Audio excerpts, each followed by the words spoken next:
cyberharcèlement, c'est une forme toute particulière de harcèlement qui s'exerce sur les réseaux sociaux, tels que Snap, WhatsApp.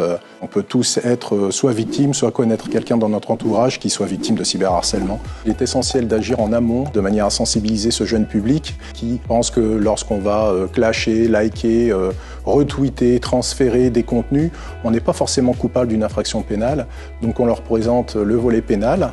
Et on essaye aussi de générer un électrochoc, de leur faire prendre conscience de leurs actions sur les réseaux sociaux.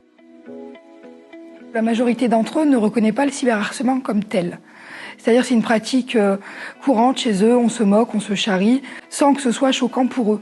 Et quand on les reprend, c'est pour rire madame, c'est mon copain, on s'amuse. Ils n'ont pas cette limite, cette barrière dans les propos et sur Internet encore moins. Ma fille a subi du harcèlement scolaire, du cyberharcèlement. Elle a mis fin à ses jours le 12 mai dernier. Moi, aujourd'hui, je trouve que c'est normal d'être là pour aider les autres enfants à sensibiliser le plus de monde possible.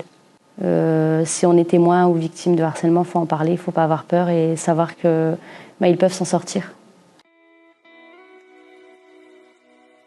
Je n'étais pas tellement au courant des lois qu'il y avait là-dessus, des punitions, tout ça qu'il y avait dessus. Du coup, ça m'a permis de comprendre et franchement, c'était bien.